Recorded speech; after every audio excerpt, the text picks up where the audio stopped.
selaku pengikutnya. Yaumul kiamat kita mendapat syafaat dari baginda Nabi Muhammad sallallahu alaihi wasallam.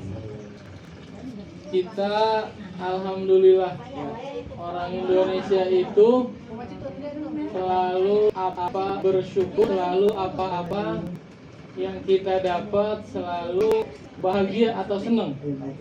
Ketika lihat bocah janda beda masih syukur. Untung selamat.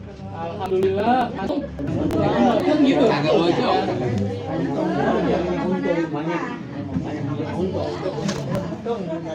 Ketika melihat orang lagi jatuh dari motor, pokoknya bahasa kalimatnya yang dilontarkan adalah untung mulu, bener nggak? Untung nggak mati dia. Untung nggak mati. Nah ini menunjukkan bahwa kita selalu dianjurkan diperintahkan untuk bersyukur, berhusnuzon, berprasangka baik kepada Allah Subhanahu wa Ta'ala. Makanya dari hal sekecil apapun, insya Allah semua bernilai sedekah. Makanya Rasulullah sampaikan kullu ma'rufin shadaqatun, setiap sesuatu yang baik. Baik ini, ma'ruf ini artinya apa? Dipandang oleh manusia, dipandang oleh orang lain itu pantas. Apa sih yang kira-kira dipandang orang lain pantas? Banyak ya? Banyak. Pokoknya kira-kira ngeresepin, kira-kira bikin kita senang, berarti itu nilainya adalah sedekah.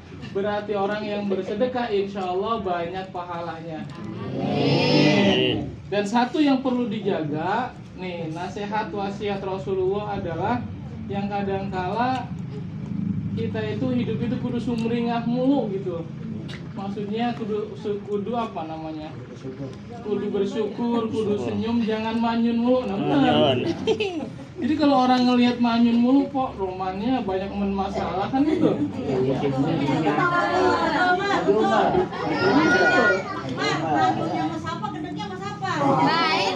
Lah itu. Jangan dibawa, jangan. Antarin aja duit, lu kok nggak manyun? Manyunnya gue manyun sama anak gue yang dekat tetangga. Yang begitu duitnya lurusin. Ya. Buang.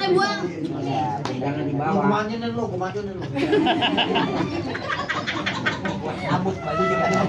Marah di rumah dibawa ke warung. Jadi kalau kita lihat orang sumringah mulu, senyum mulu kan romannya. Jadi pikiran orang itu ngedoainnya baik mulu, rumah enak gitu kan, rumah enak senang mulu kan gitu ya. Akhirnya apa, orang itu ketika ngelihat yang lain sumringah, senyum mulu, kayaknya bahagia, akhirnya dilontarkan kata doa yang dikeluarkan oleh orang lain. Tuh, rumah enak, senang mulu, banyak duitnya, kita bilang amin. Gitu, udah.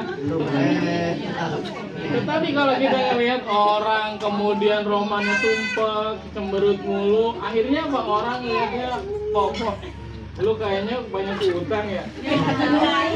Jadi begitu. Gimana aja? Nah itu. Kenapa? Karena ngelihatnya orang itu sempat mulu. Makanya Rasulullah itu ingetin kita ya, nasihat Rasulullah itu apa? Tabassumuka gitu ya. Ada hadisnya tuh. Fi wajhi akhika shadaqah. Kalau kita sedekah pakai duit kan pakai modal ya. Kadangkala ya mending waktunya kita punya duit, kalau kagak kan repot. Tetapi ini ada sedekah lagi yang kemudian nilainya itu sama dengan mengeluarkan duit tanpa harus capek-capek apa, yaitu Rasulullah sampaikan tabassumuka fi wajhi akhika shadaqah. Senyum kamu di hadapan muka wajah saudara kamu itulah bernilai sedekah. Pokoknya setiap kali orang lewat kita senyumin, pokoknya gitu aja. Ya senyum aja dah, jangan berut. Iya, gue senyum, makasih. Karena kalau senyum itu nular. Kalau senyum itu nular. Coba kita lagi duduk ya kan, ada orang lewat senyum sama kita, dibalas senyum nggak kira-kira? Jadi senyum itu nular. Ya, jadi ketika orang senyum pasti yang lain juga yang ngelihat kita akan ikut senyum. Maka itulah disebut dengan bernilai sedekah. Tapi kalau manyun,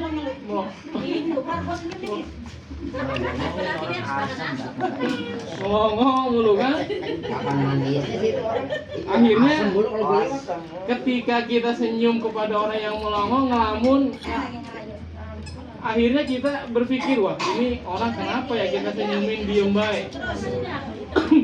Maka muncul adalah pikiran negatif. Maka harus kita hindari kayak gitu ya. Makanya resep kita tinggal di Indonesia, Pak. Ya. Kok kita resep tinggal di Indonesia. Coba kalau kita kayak di Arab lah, nggak usah jauh-jauh ya, yang negara Islam itu belum tentu ada arisan keluarga kayak begini. Boro-boro kalau zaman dulu apalagi ya, di bawah pohon rambutan saling ngebiakin rambut yang mutuin ya, saling ngerumpi. Kenapa? Karena itu menunjukkan bahwa kerukunan. Makanya banyak mengatakan bahwa agama Islam itu sebetulnya munculnya banyaknya syariat itu ada di Indonesia. Kenapa? Persaudaraannya saking dekatnya, saking kuatnya itu muncul ada di Indonesia. Makanya negara-negara yang paling hebat ngedukung negara Palestina itu dari sekian negara Islam adalah sampai sekarang konsisten adalah Indonesia. Apalagi kemarinnya di acara PBB ya, acara rapat PBB ya, negara-negara kepala negaranya, presidennya pada ngomong, yang paling didengar itu disorakin, yang paling diacungi jempol adalah ketika Presiden Prabowo menyampaikan untuk memerdekakan Palestina. Iya, kemarin ya. Kan hebat ya. Kan udah lama Indonesia nggak muncul di kancah-kancah PBB itu, baru sekarang lagi muncul nama Indonesia dikenal sampai sekarang. Akhirnya apa? Gara-gara Indonesia kemudian alhamdulillah negara Palestina oleh negara PBB itu kemudian sepakat, hampir mayoritas semuanya sepakat bahwa Indonesia ya melalui negara Indonesia, negara PBB memperkuat dan kemudian memerdekakan negara Palestina. Ya. Jadi mau nanya, Nanya kan, apa? kalau kita cemberut baik, kalau kita senyum diacuhin gimana? Udah diem aja. Udah jangan adenin, jangan adenin. Betul-betulin lagi, Bang. Gini ya. Solusinya. Kalau masalah kita kagak akur sama tetangga, sama saudara ya, Kontol, ya lah. itu dari zaman jadul, dari zaman dahulu itu sudah ada. Coba cek ya, anaknya Nabi Adam aja, Qabil sama Habil, yang satu darah, yang satu keturunan, akhirnya apa? Nggak akur. Gara-gara cemburu, gara-gara perselisihan. Makanya sampai kemudian Qabil dan Habil ini Qabil ini sampai dibunuh oleh saudaranya sendiri. Makanya terkait dengan hal tersebut, kalau ada tetangga, ada saudara yang agak kurang akur, emang dari zaman dulu udah begitu. Tapi gua nggak mau gitu. Nah, tetapi ada tapinya. Ya. Kalau kemudian itu merupakan berantem, itu bahasanya keturunan karena dari zaman anak kita, dari zaman anaknya Nabi Adam dan orang tua kita dulu udah begitu, maka tinggal di kita jangan sampai melakukan hal yang kayak gitu. Ya. Makanya yang paling berat adalah ketika kita diomelin orang, ketika kita digunjingin orang, digujihin orang, kemudian ya kita memberikan maaf, itu paling berat. Oleh karena itu, orang yang paling hebat adalah orang yang bisa mengekang hawa nafsunya dan bahkan bisa memaafkan kesalahan orang lain. Maksudnya apa? Bagian dia marah sama kita, ya kita mah senyum, kita mah bagus, kita mah bager, kita mah baik, ya udah. Senyum dicudain. Kalau biasanya orang senyum dicudain. Jadi berantem itu mah. Muka lo ngenekin kali. Ya, jadi Potong misi besok mah. jadi ya, Pokoknya utamanya apa, kita harus baik sama orang. Ya, paling tidak dengan kita melontarkan memberikan kebaikan kepada orang lain. Itu masih lewat peperangan belum udah. Iya. Gitu. Ya, bukan Peperangan lagi dulu lah itu peperangan. Karena orang yang ada di dalam hatinya sifat rasa sombong dan lain sebagainya, terutama merasa diri jumawa, maka ya disinggung oleh baginda Nabi, la yadkhulul jannah, tidak bakal akan masuk ke dalam surga man kana fi qalbi, apabila ada di dalam hati seseorang itu mithqala dzarratin, ada seberat biji sawi apa, min kibarin, dari sifat sombong atau jumawa. Ngerasa kita paling hebat, ngerasa kita paling pengen dihargai, ngerasa kita pengen paling segalanya. Kalau ada nempel di dalam diri kita, berarti kita masuk kategori sombong. Kalau orang sombong berarti nanti nggak bakal nginjek yang namanya surga. Subhanallah. Jalik, kau jalik. Makanya udah, berat.